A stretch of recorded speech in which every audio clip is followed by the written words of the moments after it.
success tells you, teaches you to be humble in life. If you are able to control your mind, you can actually do a lot of things better in life. Because mind is the most powerful thing. We all think it's a physical.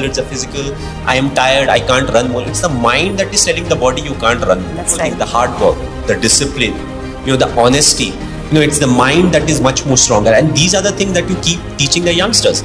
आखिर कब तक खुद को दूं उम्मीदें, कब तक यूं ही भटकता जाऊं, कुछ ऐसा हो एक सवेरे जागूं, ये सारी बातें बस भूल ही जाऊं।